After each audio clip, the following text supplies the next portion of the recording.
Hi guys, it's Katie. So today I'm going to be discussing The Unbecoming of Mara Dyer by Michelle Hodkin. So I'm a little late jumping onto this bandwagon. I just finished this book last night actually. It was pretty good. It was really good actually. It was kind of weird. So for now I'm just going to give you a quick synopsis of this book. So basically it follows this girl named Mara Dyer who she has experienced some kind of accident that killed her friends, and it just follows her around while she's dealing with that, and she kind of has PTSD, I guess, and she's like hallucinating and all this really creepy stuff is just happening around her. But yeah, it's a really good book. It's kind of confusing. It's a bit strange, but you'll definitely just have to go read this for yourself to see what I'm talking about. But anyway, if you have not read this book, then go away because I'm going to talk more in depth with this book and there will be spoilers. So, bye guys. Okay, so if you're still watching, then I suppose you've read this book. But I don't even know what I read. Like, I don't know, it was good. It went like, okay. It just went from like, I don't even know. So the book starts out with this really weird letter, and it just made me wonder, like, okay, so I'm so confused because this thing just, it starts with this letter, and she's like, my name is not Mara Dyer, but it's like a fake name apparently, and it's like Mara Dyer from New York City, and I don't really understand because this whole book's about Mara Dyer. So I'm really confused. Like, I don't know if this whole book was a lie or what's going to happen. I mean, this is only the first book, so of course there's probably more stuff that's going to go happen on in the rest of the series. But, I don't know, I just found that really weird because then the whole time I'm reading it, I'm like, what's going to happen? But then, like, none of my questions were answered at the end because she's still Mara Dyer. Like, I don't know. And then there's this whole thing, like, in the beginning, the first scene with the whole Ouija board thing, and, her, Rachel, and Claire, and Jude, they're all playing with this Ouija board. Like, I don't even know what this has to do with the rest of the story. I mean, it's brought up, like, once again, but it's just, like, they're playing with this Ouija board, and they ask who's gonna, what do they say? Rachel asks how she's gonna die, and then this Ouija board spells out Mara's name, and I thought that was weird. I mean, I guess it's foreshadowing the whole asylum thing. I don't really know, but it's like, it's just really creepy. And like, I don't know, I guess there's some kind of paranormal thing going on here. Like, I thought there was some kind of paranormal thing going on, but then she has this whole post-traumatic stress syndrome. So I don't really know. Just the way this book is just written in a way that's really confusing, and I feel like not a lot of answers were answered. Like, not a lot of questions were answered in this book.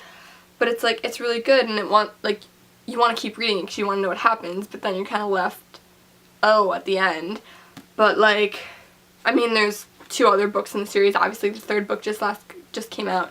So I can't wait to read those and see if like anything gets answered, because I'm really confused now after reading this, because I feel like Mara is really unreliable as a narrator. I feel that she doesn't tell the truth. Like, I feel like, because she doesn't know what's happening to her, she doesn't remember anything from the past or whatever, so like, you are kind of like in her head since the story's told in her point of view, so you're just kind of confused, just as confused as she is. But yeah, so I thought this whole book was going to be like, oh, she has post-traumatic stress syndrome, she's seeing hallucination, ghosts and stuff.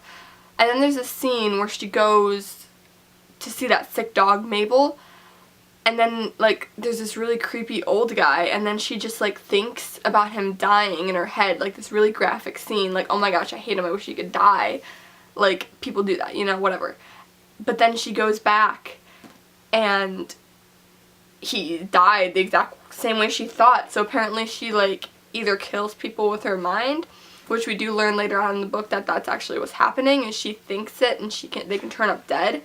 But I first thought that maybe it's just another hallucination thing, and she kind of thinks that too. So I guess that's where that kind of thought came from. But then, like, after that creepy thing happens, the story just kind of shifts, and it just focuses kind of on the romance going between Noah and Mara. And Noah's just this guy that she meets at her new school, and he's really, like, mysterious, and he's kind of, like, a jerk, and he apparently sleeps with a bunch of girls. I don't know, but, I don't know. I don't know. I kind of liked his character, but, like, there's just this giant chunk in the middle of the story that's just a bunch of cutesy stuff with her and Noah, and nothing really creepy happens except for, like, more hallucinations of her friends who died, and, yeah, I don't know, it's really weird. And then, like, she just has these really weird moments where time just kind of freezes and she doesn't remember anything, like the whole bathtub scene with the earrings, and she just fell asleep for 2 hours and didn't remember anything. And then there's, like, scenes at the end where she just kind of is, like, eating toast and just doesn't remember 2 hours flying by. She just spaces out and, like, time just passes, and I think that's just really, really, really creepy. I don't know. I don't know, just that whole middle section just kind of is like a big chunk of comedic relief, I guess, because, like, Noah's really funny. I just love some of the things he says. Like, it's just ridiculous. Like, I don't know. He reminded me of my friend in one scene because he was like, I'm going to pay for your lunch, and she's like, I can pay for my own lunch.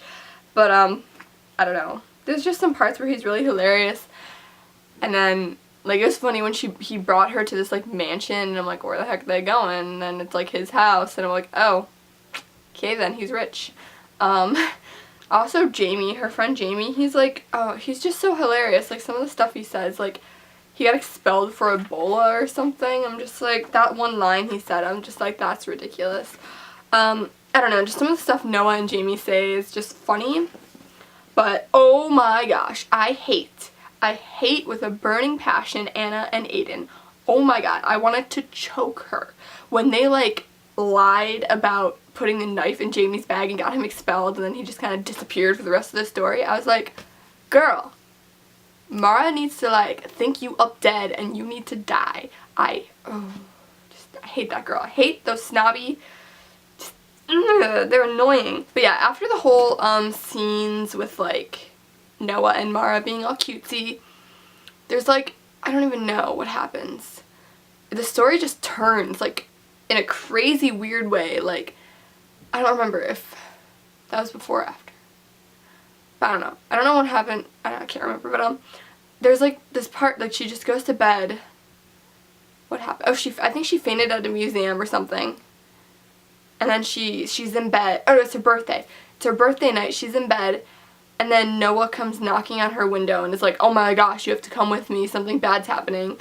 And apparently her brother Joseph gets kidnapped. I don't know. It's really weird. Like, it was just a really big turn. Like, I thought that was going to be the main climax of the story, but it really wasn't. But, like, I don't know. Then they drive to this really creepy swamp thing, and it's just kind of strange. And I thought that, like, there was some kind of weird ghosty cult thing kidnapping people, because she got that really weird phone call saying her dad should drop the trial and stuff. So I thought there's some kind of weird, like, ghosty thing following her or something, and he, like, kidnapped Joseph to get to Mara, but it was just some creepy dude that put him in a cabin in the woods, and then they saved him, and that storyline just kind of ended, I guess. I don't really know what happened with that, unless it's going to be brought up again later in the books, but yeah, I don't know. I don't know what was going on with that. Also, there's this scene, I forgot. Like, after the thing with Joseph, she just kind of pushes it back thinking it was a dream, and I thought it was a dream too until Noah, like, talked about it. Like, I don't really know what's real and what's not because you're stuck in Mara's head, and it's really confusing trying to figure out what's really happening, what's just a dream, what's a hallucination, because it's just, her mind is crazy and you're going crazy with her. Then for some reason near the end of the book, Mara really wants to remember everything, because she has another dream where, I guess, like, Jude tried to rape her, and apparently that's what caused her to, like, think of the building crashing and everything in the asylum that they were in. And she just, like, remembers it, but then she doesn't remember, like, every little detail, but she, like, needs to remember. So she looks for a hypnotist, and then they end up finding an ad somewhere, and they go to this really creepy building somewhere, and there's this really weird priest guy who's, like, I guess he's, like, worships Satan or something. He's really creepy, and he feeds her, like, chicken blood, and then she passes out. And then she has like this really weird dream. I forgot what she had to dream of. I don't know if that was the Jude thing or if it was something else, but she has this dream. Just like the last 100 pages of this book was just confusion, and there's like so many things just jammed into the last 100 pages of this book that I don't really know what happened, because there is that thing with Joseph getting kidnapped. Then there's this whole thing with the blood and remembering, and then like she kisses Noah and he like dies, kind of, I guess. I don't know if that was just a hallucination, because every time she kisses Noah, she sees Jude and then she stops, but it's like, it's really weird. And I don't know what's going on with them, but you also you find out that Noah has like powers too, and he can heal people. So he's kind of just like Mara, but it's like weird because she kills people and he heals people. But I don't know. I don't know what's going on with those two, and I don't really know what's going on with the whole end of that book. And then like, okay, so then they have this weird realization, because Noah can see people before they die, I guess, so he can heal them, as Mara like thinks of them dying and kills them.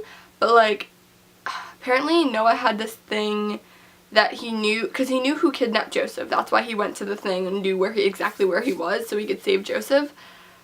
But like, he remembers some guy with like a there's this whole thing with a guy with a Rolex, and they think it's Mara's dad's running a trial. And he's like, it's a murder trial for some girl, and he's like, his client is Lassiter, some guy named Lassiter. And like, apparently that guy wears a Rolex too, so Jude has this idea that, or not Jude, Noah has this idea that like the guy with the Rolex is Lassiter, and Lassiter really killed his own daughter and he's gonna get away with it or something like that, I guess. And like, Mara's dad's running that trial. So they're just kind of like, I don't know, they go run off to this trial with this crazy idea thinking that they're gonna stop it, but they don't really have evidence.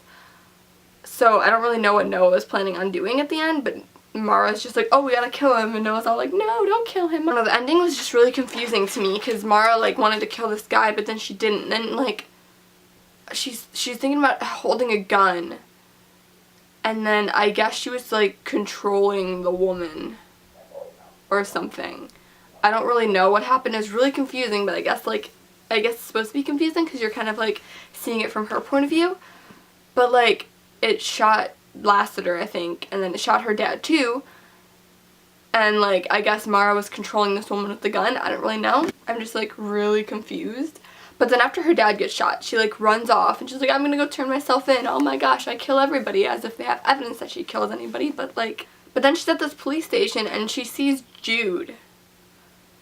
But, you know, she's been hallucinating Jude the whole time, so it's like, whatever. But then, like, the other people are talking to him. So she says Jude's alive. It ends with Jude's alive. Like, what? What? Like, the last sentence of this book, it was that Jude was still alive. That's the last sentence of this book. Last sentence of the book. Like, I don't know if that's just another hallucination. Like, did she hallucinate everything? I don't know. It's so confusing. I don't know what's going on. But like, then Jude's wearing a Rolex at the end. So did Jude take Joseph? I don't know. Like, through this whole story, I'm like, okay, yeah. But still, like, at the end of this book, I'm still thinking about that letter in the beginning. Because I'm like, who's Mara Dyer? What's going on? Like, I can't wait to read the rest of the series because I need answers. Like, this book, as confusing as it is, it grips you and it pulls you in and you want to keep reading it. And I think that's what Michelle Hodkin was trying to do. She wants to get you into the head of a crazy person. She wants you to keep wanting answers. Because you're just kind of along this ride with Mara. There's nothing that you know that Mara doesn't know. You're just learning stuff as you go along. And I don't know, it's really confusing. And like, the ending was just a jumble of way too much stuff. And I don't know, like, I feel like a lot of the plot points weren't like wrapped up very nicely, because I still don't know what's going on with that dude that gave her the weird blood. Like, the building disappeared at the end. Like, what's going on with that? I don't know. But overall, this was a really good book, and I think it's worth the read. It's really confusing. But yeah, so I think that's all I gotta say about this book. I'm definitely gonna pick up the next two. So yeah, let's just have a discussion down below what you guys thought about the book. Don't talk about the next 2 books. I haven't read them yet. No spoilers. No spoilers. But yeah, just let's discuss this first book in the comments down below if you've just read this book recently. I know I'm a little late on the reading train here, but hey, I've been wanting to read this book all year and I finally did, so it was good. I'll try to do some more when I get some reading done. But yeah, just start some discussion down below. What you thought, if you thought something different that I spoke or whatever.